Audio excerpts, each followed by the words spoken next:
Hey guys, Jared Wesleyan back for another important video lesson on how to make you a better trader.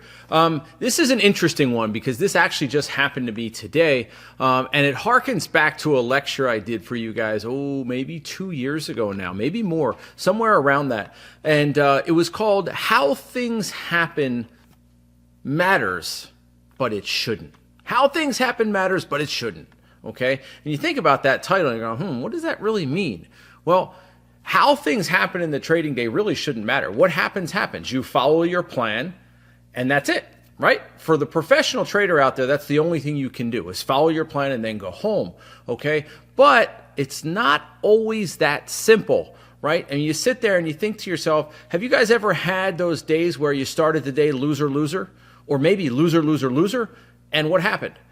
You were a little bit mentally distorted, perhaps. Maybe you went on tilt that day because you started the day down. And possibly, what if you started the day down, loser, loser, and that was piggybacking on a bad week or a previous bad day? So maybe it's Wednesday and Tuesday was bad, and now you're starting Wednesday off terribly as well. And you're sitting there going, oh my goodness gracious, this is crappy, right? So when you think about it, though, the odds are the odds. That's it. The odds are the odds. They are what they are. You see, let's just say hypothetically you have 10 trades that you took, okay? If you have a 50% batting average, well, of those 10 trades, you're going to lose 5 and you're going to win 5. So does it really matter the order in which they happen? I mean, you could start out with 5 straight winners and then have 5 straight losers. You could start out with 5 straight losers and then have 5 straight winners. It doesn't really matter. Or you can go winner, loser, winner, loser, winner. It doesn't matter. But it does matter mentally. Statistically, it doesn't matter. So what I want to talk to you guys today about is something that I did today, and it's bugging me. And I'm doing a video just to kind of release it, like basically to help keep me accountable. All right, and I'm sure it's something you guys have done before too. So we have Roku right here on the screen on a 3-minute chart, okay? And Roku gapped down and immediately went lower, okay? And Roku had room to drop. It was showing relative weakness to the market, but more important than just relative weakness, take a look at the market. Look at the market. Here's the cues. The first, I don't know, what do we have? About 30 minutes of the day, the market went straight down, okay? Take a look at the spiders, the S&P 500. What happened? Straight down. So, as we always say, the trend is your friend. You should try to trade with the trend. So I was, as the market was falling and breaking some support areas, I was looking going, you know what? I think I want to find a short idea, and Roku is one of my top watches. Well, take a look at Roku here. It went lower, gave us a 3-bar play, wide range igniting bar, followed by a narrow range resting bar. And I got in right there at $47. Basically, you can see the line that I'm drawing right there at $47, okay? The stop loss, because it was earlier in the day, I gave it a lot of room and I gave it $47.80. So it was an 80-cent stop loss. It was kind of wide, but the stock had plenty of room. But how things happen matters, but they shouldn't. Okay, so this immediately triggered, and for those of you that are 3-bar play traders, the 3-bar play is a momentum play. This is not the type of pattern that chops around and then ultimately works. It's either goes or they usually don't work. Okay, and I've also done another video on why I quote fork trades. When I say fork a trade, it means I get out of a trade.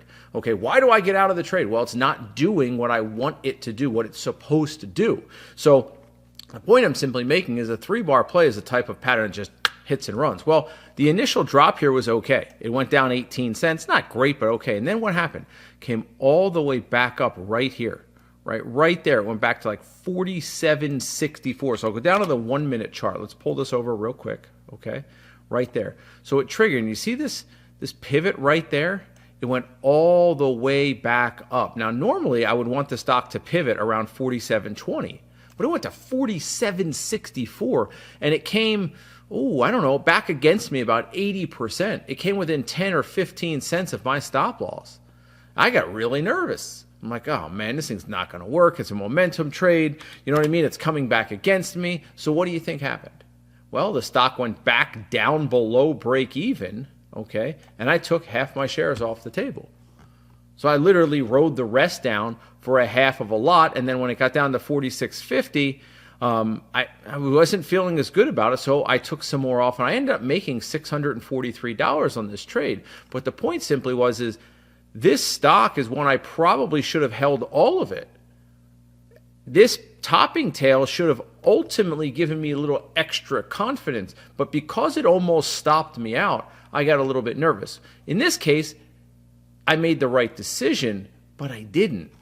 You're like, what do you mean, Jared? What I mean by that is, yes, this thing ultimately would have stopped out because the market pivoted and went higher. So this is where confirming bad habits can be tough for your trading future. Think about it like this, okay? If you're rewarded for bad behavior, you're probably going to do it again. I was rewarded for bad behavior today. I took half of my shares off this at 47, and I covered a few more down here, and I made $600 on a stock I probably should have lost $1,000 on, okay? So I was rewarded for my poor behavior. This is never a good thing. This is why I'm doing the video, to put it out there so you guys can see. I make mistakes, you make mistakes, but we have to correct the mistakes. And it wasn't just on Roku today. And this is why I'm doing the video. You ready? Let's move to Microsoft, okay? Well, Microsoft was a pullback retest of support, and it ended up being a pretty good entry, okay? But again, you'll note I only made $500 on this, and I'll show you why, okay? So again, how things happen matters, but it shouldn't. So we got in Microsoft right here. See this bottoming tail right there on the 1 minute? It was actually a pretty good entry, 234.70, 234.75, but I gave it a lot of room. I gave Microsoft 233.30. All right, I'm like, this is a support play, okay? Now let me blow this up a little bit bigger, right? This is a support play. So basically, we're expecting Microsoft to bounce off of this area, 234, maybe 234.70. That's the bottom of the support area. So you see it. I'm buying a support bottoming tail timed with the market bounce. Well, guess what happened? This thing popped up and then completely pulled back. Well, it came within 20 cents of stopping me out. Again, an 80% pullback from my entry. And I was sitting there going, oh, you've got to be kidding me. So what did I do again?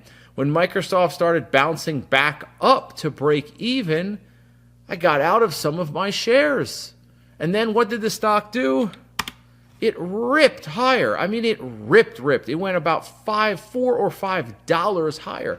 I could have probably made 3 to 1 of my money, which would have been a $3,000 or $4,000 trade. I made $500 on this thing because that pullback scared me, right? Because this was the type of pattern that I expected it to wiggle a little, but I did not expect it to need 80 or 90% of my stop loss to work. Okay, so this is an example that brings me back to the straight and narrow. What I mean by that example is this is an example that cost me money. Roku saved me money, right? Doing the wrong thing rewarded me, not good.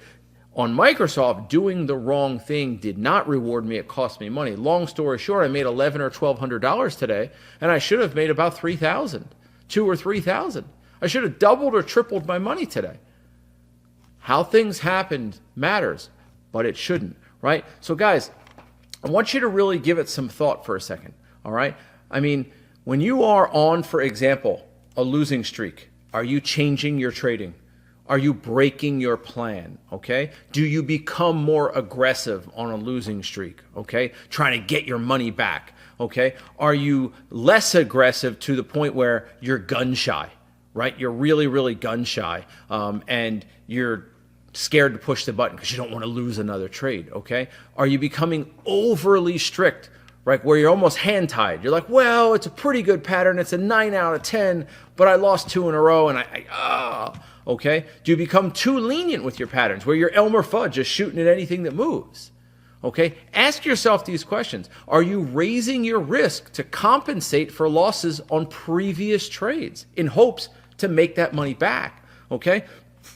So I want you to just give some thoughts to those questions, all right? Because honestly, the order in which things happen really should have no impact at all on your approach to the market every day. You have to understand there is statistical probabilities here. If you have a 2-to-1 risk to reward or a 4-to-1 risk to reward, guess what? You have to know, understand, and expect the statistics to rear their head sometimes.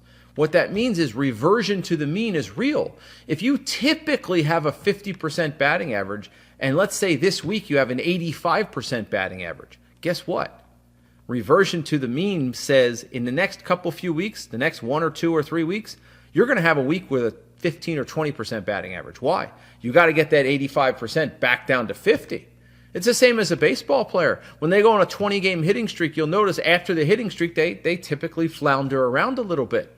If you go 4 for 4 one game, you might only go 0 for 4, 1 for 4 in the next game. Reversion to the mean's a real thing, but here's the problem. Every single day, your approach needs to be exactly the same. Exactly the same. No matter how much money you made or how much money you lost, your approach needs to be robotic. We call it robotic indifference. Every day you do the same thing, and the odds are what they are. Occasionally you'll be on a crazy good winning streak, and occasionally you'll lose 6 out of 10. And you're like, wait a second. I normally have a 50 or 60% batting average. Why did I lose 60%?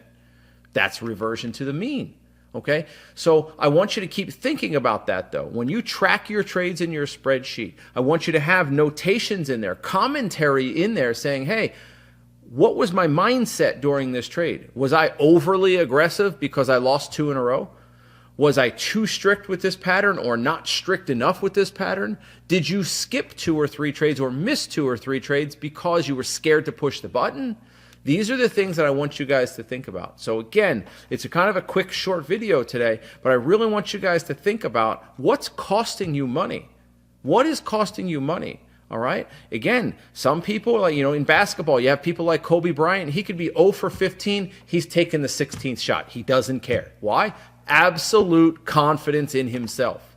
Other players, they might be 0 for 7, 0 for 8. They have a wide open shot. They pass the ball to somebody who's double teamed.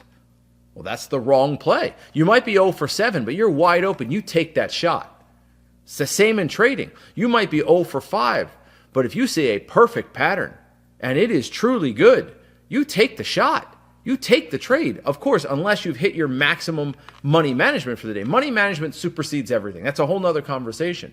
But I hope you guys are understanding where I'm going with this. Trading is a business, and it's a very challenging business. It's a game of odds. It's a game of statistical probability. You're going to lose certain trades, even if they're great ideas. That's why we have stop losses. But that's okay. Because when you win, you're going to win 2 to 1, 3 to 1, 4 to 1. So you can make do with having a 40%, 50% batting average. You don't need to win all the time. You're basically like a baseball player. You hit 300, 400, 500 in trading terms, you're a rock star.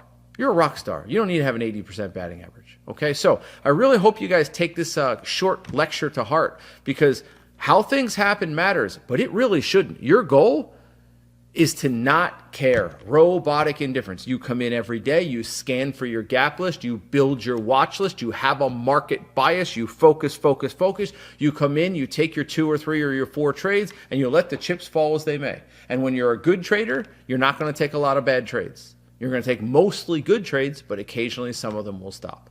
Okay? So I hope this lesson, guys, was helpful for you guys. I hope you learned a little bit about the fact that you need to be a professional, the fact that you need to come in every day and be consistent, and also the fact that even when you are a professional, sometimes you will make some mistakes, all right? And that's a good time to talk to your accountability partner, okay, or your trading buddy or somebody and say, hey, I need you to review what I did today because I messed up today, and I need to be held accountable for my mistake so that I don't do it again, because you do not want this Roku situation to happen to you. You really don't want to take a trade and get rewarded for bad behavior. Not a good thing, okay? So if you do, have a consequence system for yourself. Say, hey, I messed up today. I didn't follow my plan, so therefore, for example, I can't go golfing today, or whatever it may be, but something severe, all right? So hope you guys learned a little bit about that. I'm Jared Wesley of Live Traders. We'll get back at it again next week.